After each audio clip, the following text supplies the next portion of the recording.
সকলকে স্বাগতম জানাচ্ছি মুক্তাগাছার ইতিহাস মিডিয়া ইউটিউব চ্যানেলে। মুক্তাগাছার ইতিহাস মিডিয়া ইউটিউব চ্যানেলে আজকের আয়োজনে আপনাদের সামনে যে জিনিসটা নিয়ে এসেছে তা হলো প্রাচীন আমলে বাংলাদেশ। এই সম্বন্ধে আজকে আমাদের মুক্তাগাছার ইতিহাস মিডিয়ার ছোট্ট আয়োজন। তাহলে চলুন শুরু করি ভিডিওটা।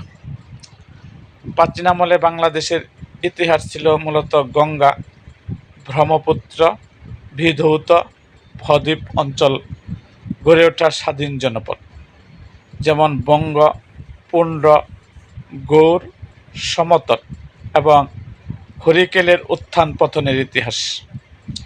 মৌর্য ও গুপ্ত সাম্রাজ্যের শাসনাধীন থাকার পর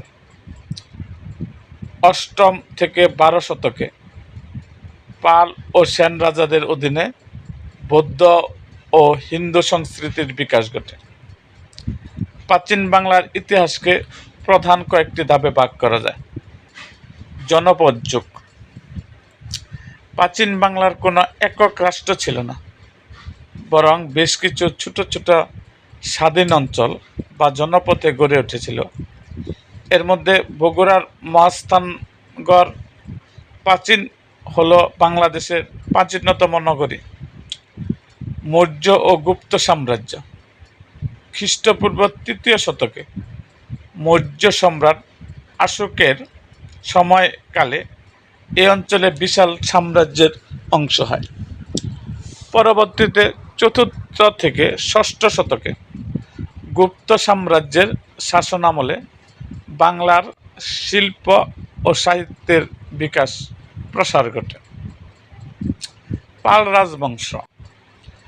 8ম শতকের মাঝামাঝি সময়ে 750 খ্রিস্টাব্দ রাজা গোপালের মাধ্যমে পাল বংশের উত্থান হয়। প্রায় 400 বছর শাসন করা হয় এই বৌদ্ধ রাজবংশ। বাংলার ইতিহাসে সবচেয়ে দীর্ঘস্থায়ী এবং শান্তিময় শাসনকাল ছিল এদের সময়ে। পাহাড়পুরে সোমপুর মহাবিহার নির্মিত হয়। সেন রাজবংশ।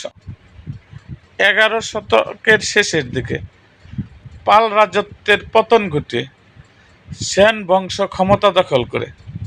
তারা মূলত হিন্দু ধর্মাবলম্বী ছিলেন এবং বল্লাল সেনের সময় কৌলন্য প্রথা চালু হয়। 1204 সালে ইখতিয়ার উদ্দিন মোহাম্মদ বখতিয়ার খলজির হাতে লক্ষণ সেনের পরাজয়ের মধ্যে দিয়ে সেন বংশ প্রাচীন যুগের সমাপ্তি ঘটে। মধ্যযুগ বা মুসলিম শাসনের সূত্রপাত হয়। এরকম আরও ভিডিও পেতে এবং নানা ঘটনা ও ইতিহাস জানতে আমাদের মুক্তাগাছার ইতিহাস মিডিয়া ইউটিউব চ্যানেলটিকে সাবস্ক্রাইব করুন এবং পাশে থাকা বেল আইকনটি বাজিয়ে দিন।